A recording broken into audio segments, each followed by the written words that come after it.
Halo sahabat Kompas.com, selamat datang di video part 2 Generasi Cuan. Di video part 1 kita sudah bahas ya soal saham-saham yang prospektif itu pemilihannya seperti apa, buy and sell-nya. Kita lihat dulu ya tanggapan masyarakat soal investasi saham. Untuk saat ini tertarik untuk energi ya, karena dunia sekarang lagi adanya perang dunia ketiga antara Rusia dan Ukraina, dan itu merupakan sentimen yang bukan baik sih, merupakan sentimen yang mempengaruhi sektor energi kayak gitu. Jadi lebih baik milih energi sih untuk sekarang ini. Untuk saat ini yang lagi high demand itu energi. Aku sukanya di sektor premier ya, kayak saham Unilever sama saham Indofood sih.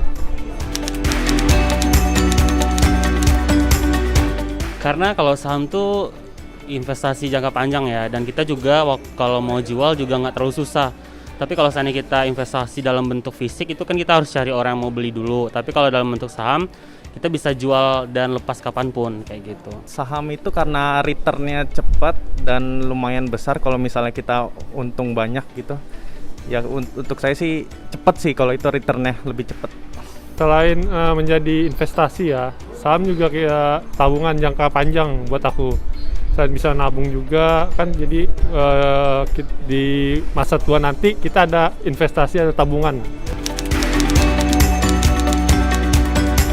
Kalau untuk mau buy dan sell-nya itu ya ikuti para senior gitu. Jangan langsung asal jual dan jangan langsung asal beli, karena belum tentu ketika dia turun itu akan selalu turun banget, dan belum tentu ketika naik dia akan terus naik ataupun akan stuck di sana. Karena saya investor retail, jadi saya menganut keyakinan bandarmologi, mengikuti uang besar itu kemana, gitu aja sih. Yang pasti sih kita lihat dari kinerja saham tersebut ya, terus resistennya juga, terus kita lihat juga keuangannya dari saham tersebut.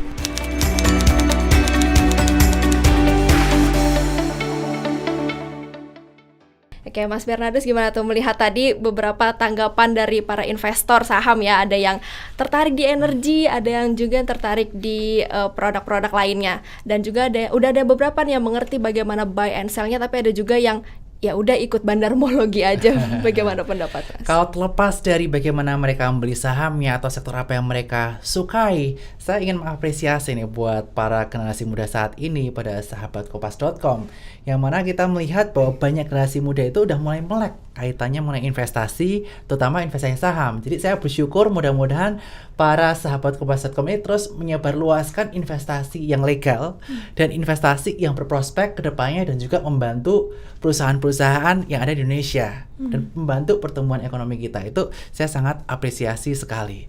Oleh karena itu di segmen kali ini saya akan jelasin nih Melis, bagaimana menurut saya pandangannya mengenai kondisi top down analysisnya hingga teknikalnya. Nah, untuk saat ini, seperti saya sampaikan kisi-kisi di video yang pertama, saya menyampaikan bahwa story besar di tahun 2022 adalah kaitannya mengenai pemulihan ekonomi pasca pandemi COVID-19. Sekarang kita melihat bahwa pemerintah udah mulai melonggarkan mobilisasi masyarakat. Kita terbang, nggak perlu PCR antigen, asalkan udah vaksin 2 kali atau nanti ketika mudik udah booster. Kemudian kantor yang awalnya semua all WFH udah mulai partially WFH, atau bahkan yang udah semuanya WFO. Apa dari sini yang bisa kita ambil? Yang bisa kita ambil adalah masyarakat udah mulai tidak cemas mengenai pandemi COVID-19. Mereka udah mulai melakukan mobilisasi, udah mulai berani melakukan kegiatan ekonomi yang mana akan mendorong perekonomian Indonesia ke arah pertumbuhan. Itu yang pertama.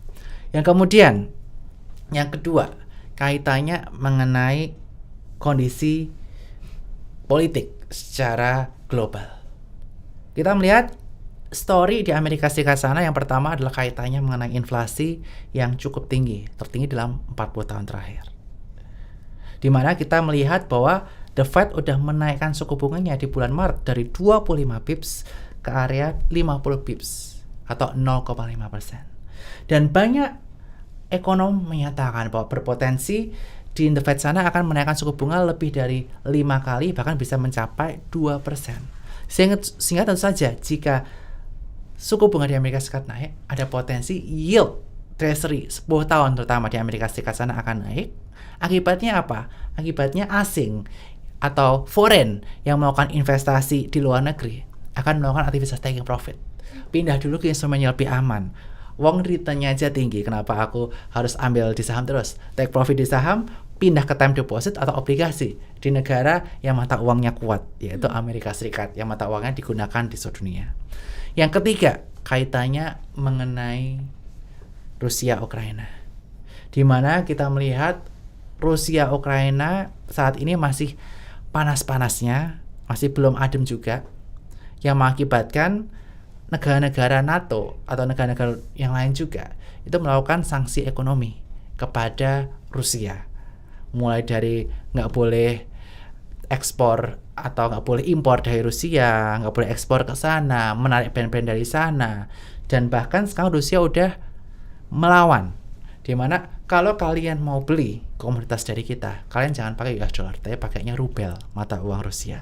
Nah, itu mengakibatkan gejolak politik panas dan supply dari komoditas menjadi turun, karena Rusia juga merupakan salah satu penghasil komoditas. Oleh karena itu tidak heran harga komoditas mencuat cukup signifikan. Oleh karena itu, apa dampaknya kepada Indonesia?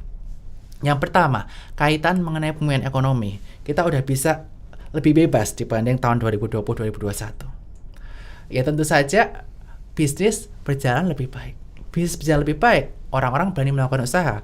Usaha sebagian besar di Indonesia ditopang oleh kredit usaha. Orang-orang mulai berani beli rumah, KPR, dan lain sebagainya. Dan sudah terlihat data di 2 bulan pertama tahun 2022, peningkatan kredit cukup signifikan. Sehingga tentu saja sektor perbankan bisa dilirik. Walaupun memang kenaikannya sudah cukup signifikan, tapi untuk jangka panjang sektor perbankan masih cukup seksi di era pemulihan ekonomi ini. Nah, kalau teman-teman takut, aduh udah ketinggian nih, kita telat nih rally-nya sektor perbankan. Sektor apa yang bisa kita investasikan selanjutnya? Yang kedua adalah kaitannya mengenai daya beli masyarakat, commodity boom, orang-orang dapat banyak duit, terutama di sektor komoditas, mereka akan daya belinya meningkat. Daya beli yang meningkat, potentially mereka akan melakukan pembelian, baik properti ataupun mobil. Nah, oleh karena itu saham-saham properti seperti Sumarekon, kemudian saham-saham kaitannya dengan otomotif seperti Asa Internasional cukup menarik. Kemudian yang ketiga, kaitan mengenai komoditi boom. Nah, harga komoditi sempat naik cukup signifikan, tapi akhirnya masyarakat udah mulai melihat, oh ini nggak wajar nih harganya. Akhirnya sekarang harganya udah ada penurunan juga, tapi masih lebih tinggi daripada harga sebelum perang dagang. Nah, kira-kira sektor apa yang masih cukup menarik? Batu bara naiknya udah sangat signifikan. Dan sentimen saham-saham batu bara ini biasanya sampai dengan dividen. Karena biasanya mereka payout ratio cukup tinggi, sehingga rate-nya cukup tinggi. Tetapi yang waktu itu naiknya cukup gila, tapi udah cukup terkoset juga saat ini, yang bisa kita perhatikan adalah kaitannya mengenai electric vehicle. Kenapa electric vehicle penting? Karena harga oil udah naik cukup signifikan. Mereka jadi bergantung sama Rusia atau negara-negara penghasil minyak lainnya. Kalau harga oil cukup tinggi, ini akan membuat orang-orang yang punya mobil dari bensin itu bakal merana, karena potentially BBM bisa naik nih 30% mungkin di tahun ini di Indonesia juga. Nah, oleh karena itu electric vehicle penting, dan komponen dari electric vehicle berasal dari nikel atau timah. Nah, oleh karena itu perusahaan-perusahaan kaitannya mengenai nikel atau timah seperti Antam, Tins, Inco bisa diperhatikan. Dan jangan lupa sahabat kompas.com, sebentar lagi kita akan masuki bulan Ramadan. Kita bentar lagi akan merayakan Hari Raya Idul Fitri. Di Hari Raya Idul Fitri ini jangan lupa, beda sama tahun 2020-2021, kita nggak bisa kemana-mana. Masyarakat tentu saja akan melakukan pembelanjaan pakaian baru, sepatu baru, yang ada lagunya ya, sepatu baru alhamdulillah dan lain sebagainya. Kemudian akan belanja opor ayam dan lain sebagainya, sehingga saham-saham kaitannya sama retail dan poultry. Retail itu contohnya Ramayana di daerah-daerah Rals. Kemudian poultry itu ada Japfa atau Malindo, JPF Amain. Itu cukup menarik untuk kita simak, sehingga dua sektor ini akan menjadi cukup seksi. Apalagi selama histori, ketika bulan puasa ataupun Idul Fitri, walaupun COVID sekalipun, waktu itu di 2 bulan tersebut tetap naik harga saham poultry dan juga retail, sehingga bisa kita simak 2 saham itu. Oke, beberapa sektor yang bisa diperhatikan ya oleh sahabat kompas.com ya. Yes. Tapi itu disclaimer, kembali lagi ke Sekali lagi kembali ke teman-teman sahabat kompas.com kompas.com mau semua. investasi di mana ya. Yes, tadi aku bahas apa tadi?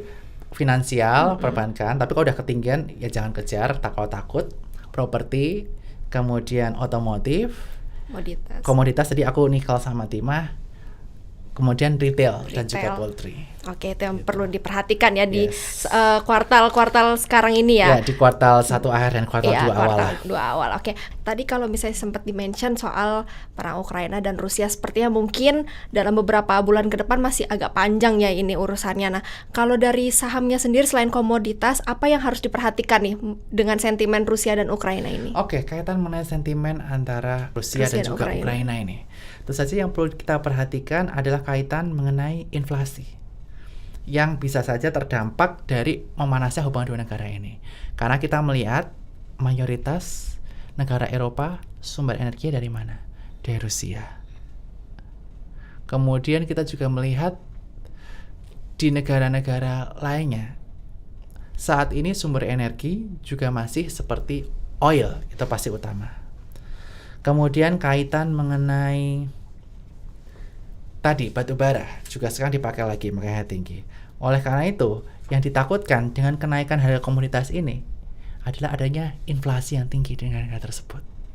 Sehingga inflasi yang diakibatkan oleh kenaikan bahan bakar, kenaikan kebutuhan energi, ini bisa berdampak kurang baik terhadap daya beli masyarakat. Apalagi apabila daya beli masyarakat belum pulih after pandemic COVID-19 ini. Nah, oleh karena itu perlu diperhatikan, jangan sampai impact-nya ini akan cukup signifikan terhadap daya beli masyarakat dan menimbulkan inflasi yang berlebihan buat negara-negara, salah satunya adalah negara Indonesia. Oke, beberapa tadi yang harus diperhatikan ya sahabat kompas.com ya, untuk saham-saham mana yang komoditas mana yang pas lagi ada sentimen Rusia Ukraina dan lain sebagainya. Kita akan bahas di video part 3 soal yang lagi viral nih belakangan ini juga, yaitu token digital artis ya. Yang banyak dicoba-coba oleh para netizen untuk berinvestasi di sana. Kita akan tanya ke Mas Bernard apakah aman atau tidak sih sebenarnya investasi di sana, tapi di video part 3 ya di YouTube channel kompas.com.